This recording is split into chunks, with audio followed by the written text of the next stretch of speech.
The Lufthansa heist was a robbery at New York City's John F. Kennedy International Airport on December 11, 1978. An estimated $5.875 million, equivalent to $23 million in 2019, was stolen, with $5 million in cash and $875,000 in jewelry, making it the largest cash robbery committed on American soil at the time. Jimmy Burke, a LiCastri crime family associate, was reputed to be the mastermind of the robbery, but he was never officially charged in connection with the crime. Burke is also alleged to have either committed or ordered the murders of many of those involved in the months following the robbery to avoid being implicated in the heist. The only person convicted in the robbery was Louis Werner, an airport worker who helped plan the heist. The money and jewelry were never recovered. In popular culture, it is the main subject of two well-known television films, The $10 Million Getaway, 1991, and The Big Heist, 2001, and is a key plot element in the film Goodfellas, 1990. The heist's magnitude made it one of the longest investigated crimes in the United States. The latest arrest associated with the robbery was made in 2014, which resulted in acquittal.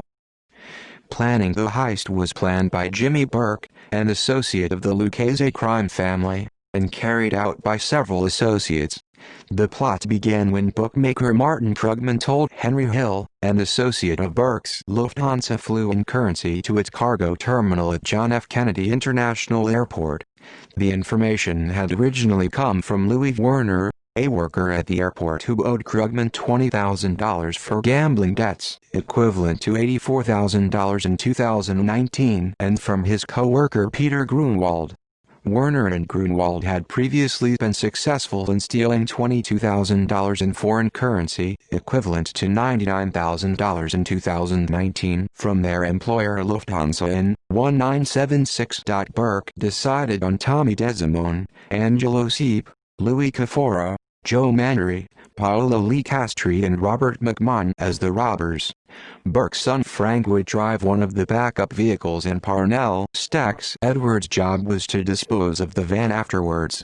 Depending on their role in the robbery, each participant was to receive $10,000 to $50,000. However, those amounts were based on the estimated haul, which was only $2 million compared to the actual take of $5.875 million. Werner was to receive a flat 10% of the take. The heist on December 11, 1978, around 3 a.m., the six men in a black Ford Econoline pulled up to the Lufthansa Cargo Building 261. The padlock on the gate was caught with a pair of bolt cutters. Some of the crew climbed up the stairs of the East Tower and entered wearing ski masks and gloves. A late-model Buick positioned itself in the terminal parking lot with its lights off.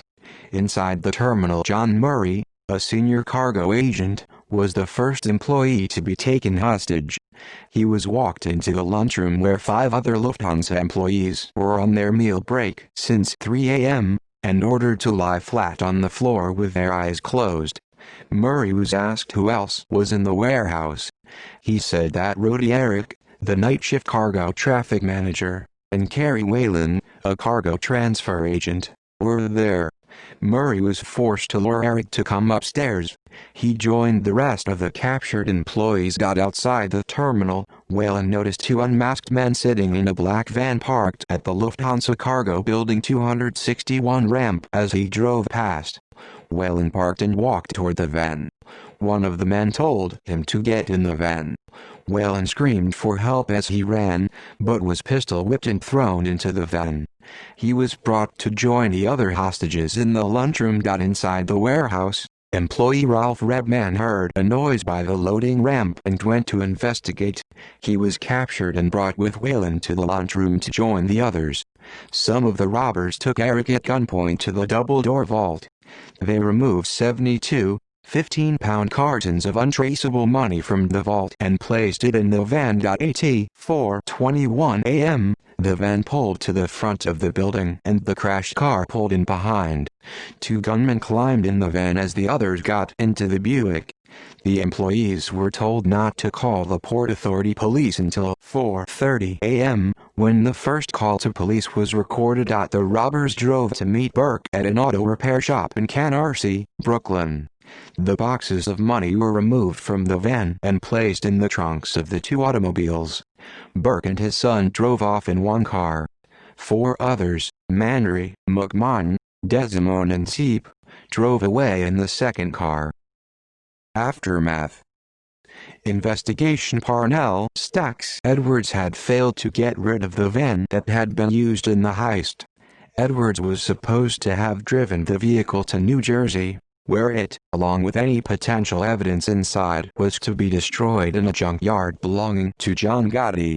Instead, Edwards parked the van in front of a fire hydrant at his girlfriend's apartment, where police discovered it 2 days after the heist. Paul Vario subsequently ordered Desmond to kill Edwards. Once he found out where Edwards was hiding, Desmond and Angelo Seep visited Edwards and shot him 5 times in the head. From the van, fingerprints were lifted of several perpetrators of the robbery. The FBI identified the Burke crew as the likely perpetrators within 3 days of the robbery, largely due to the discovery of the van, coupled with Edwards' pre-established connections with the Burke gang at Robert's Lounge. They set up heavy surveillance, following the gang in helicopters and bugging their vehicles, the phones at Robert's Lounge, and even the payphones nearest to the bar.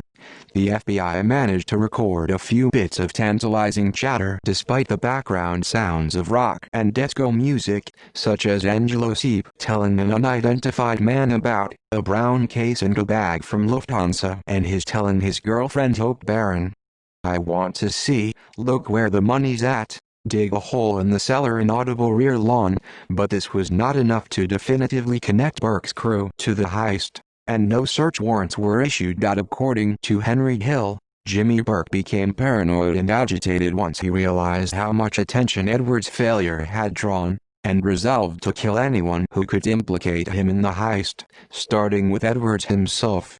With the murders of most of the heist associates and planners, little evidence and few witnesses remain connecting Burke or his crew to the heist. However, the authorities were eventually able to gather enough evidence to prosecute inside man Louis Werner for helping to plan the heist.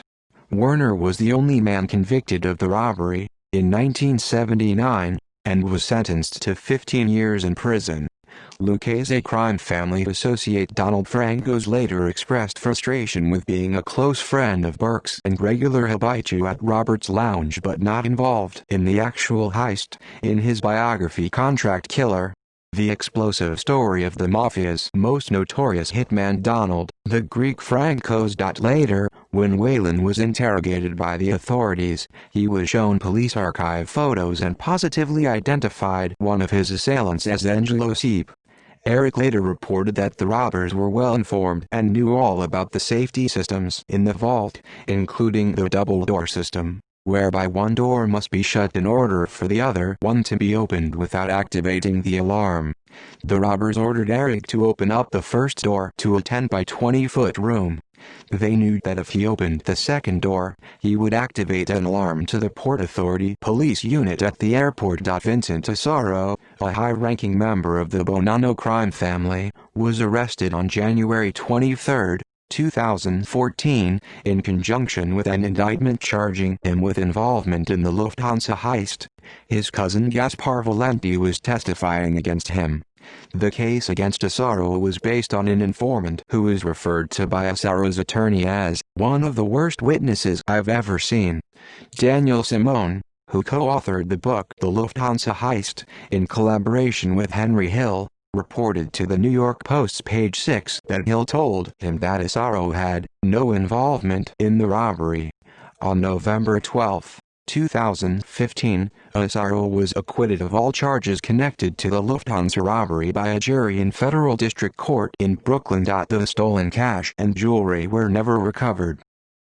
Murders of heist associates. Burke also realized that Edwards' failure to dispose of the van had allowed the police to catch on to his crew, and Burke resolved to kill anyone who could implicate him in the heist. The first to be murdered, just 7 days after the heist, was Edwards. shot and killed in his apartment on December 18, 1978, by Tommy DeSimone and Angelo Seep. This was the first in a series of criminals and their acquaintances who were murdered after the heist at Burke's orders. Others involved in the planning, execution, or follow-up of the heist who were killed, but not on Burke's orders in 1979. The informants Janet Barbieri, Louis Werner's girlfriend and future wife, who testified against Werner before a grand jury. William "Bill" Fischetti, a taxi dispatch company owner and a mob relative who was involved in selling stolen bearer bonds. Peter Grunwald, a Lufthansa heist organizer, who testified against his friend and fellow co-worker Louis Werner. Frank Mena, a numbers runner who had been worked over by Angelo Seep and Daniel Rizzo because of his boss Martin Krugman's incompetence. Louis Werner, a Manhattan accountant who doubled as a money launderer. In April 1980, Henry Hill was arrested on unrelated narcotics charges. He became convinced that his former associates planned to have him killed, Vario, for dealing drugs, and Burke, to prevent Hill from implicating him in the heist. With a long sentence hanging over him, Hill agreed to become an informant and entered the witness protection program with his family. He was not able to help the government obtain convictions against Vario or Burke for the Lufthansa heist, although both were convicted of other crimes as a result of his testimony.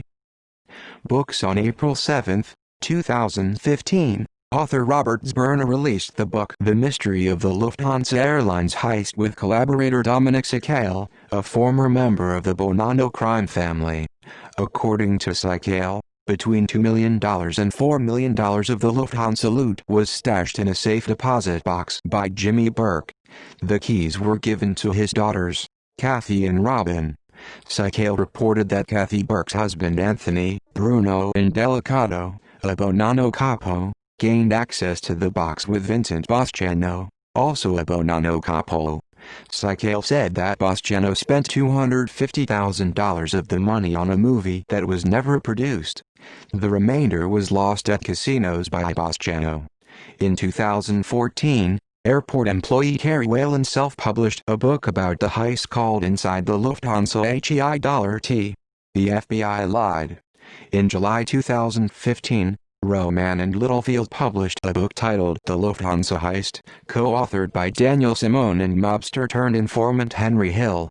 In July 2017, The Big Heist, The Real Story of the Lufthansa Heist, The Mafia, and Murder by Anthony DeStefano was released. See also List of large-value U.S. robberies. References. Further reading. Hill, Henry, Daniel Simone, 2015. The Lufthansa Heist. Behind the $6 million cash haul that shook the world. Lions Press. ISBN 978-1493008490. Hill, Henry, Gus Russo, 2004. Gangsters and Goodfellas, Wise Guys, Witness Protection, and Life on the Run. M. Evans and Company, Incorporated. ISBN 1-56731-757-X. Volkman, Ernest, Cummings, John, October 1986. The Heist. How a Gang Stole $8 million at Kennedy Airport and Lived to Regret It. New York, Franklin Watts. ISBN 0-531-15024-0.